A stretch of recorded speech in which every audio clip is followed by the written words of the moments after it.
হাত ভর্তি কেঁচো, আর এ দিয়েই মাসে আয় হচ্ছে প্রায় লাখ টাকা।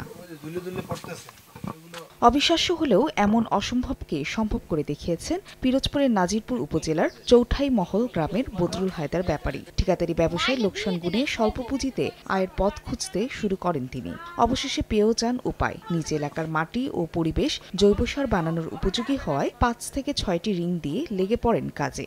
অল্প সময়ের মাঝেই সাফল্য ধরা পড়ে তার কাছে। বর্তমানে এই রিংয়ের সংখ্যা বেড়ে দাঁড়িয়েছে ৩০টিতে। এখন আমার এই খামারটাতে আপনার ৭২টি হাউস আছে। এই ৭২টি হাউজে আমার মাসে ১৫ টনের মতো কেঁচো সার উৎপাদন হয়। এছাড়া আমার আর এক পার্টনারের সাথে আর একটি খামার আছে, সেখানে ৮৫ টনের মতো সার উৎপাদন হয় মান্থলি।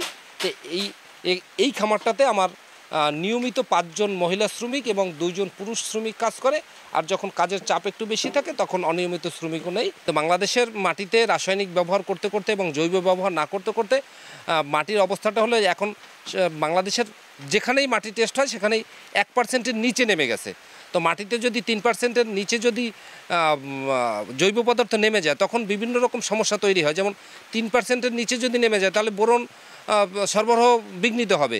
2%-এর নিচে গেলেই রাসায়নিক সারের কার্যক্ষমতাটা হারায় যাবে।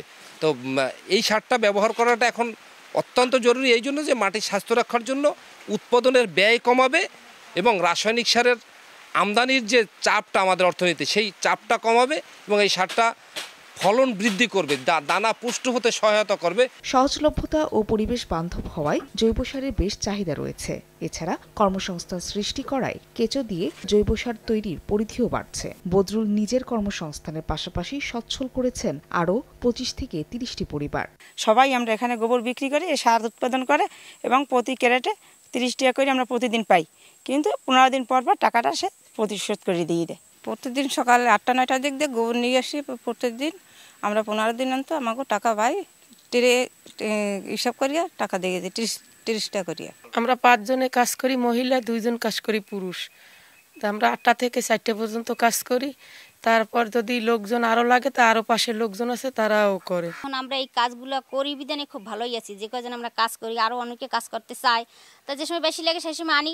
কিন্তু এরকম যদি প্রতিটি জেলায় এরকম একটা খামার থাকে তবে যারা গরিব আছে, যারা অসহায় আছে তারা খুব ভালোই থাকবে।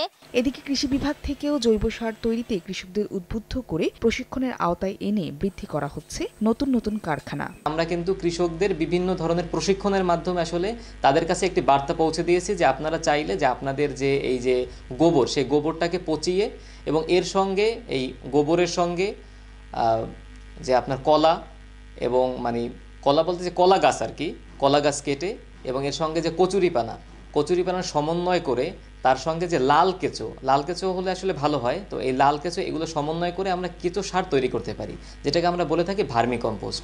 তো আমাদের এখান থেকে প্রশিক্ষণ নিয়ে ওনার কাছে মনে হলো যে তাহলে যেহেতু গোবরগুলো ফেলে দেওয়া হচ্ছে, এই গোবরগুলো দিয়ে কিছু করা যায় কিনা।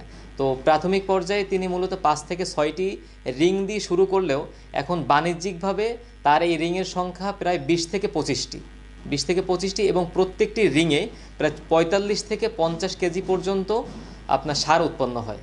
তিনি শুধুমাত্র কিন্তু তার নিজের যে আত্মকর্মসংস্থানের ব্যবস্থা করেছে বিষয়টা কিন্তু সেরকম না, তার মাধ্যমে আরও প্রায় ২৫ থেকে ৩০টি পরিবার সচ্ছল হয়েছে। জেলায় প্রায় ৭০টি জৈব সার কারখানা রয়েছে, আর এতে প্রত্যক্ষ ও পরোক্ষভাবে ৫ শতাধিক মানুষের কর্মসংস্থান হয়েছে। সময় সংবাদ, পিরোজপুর।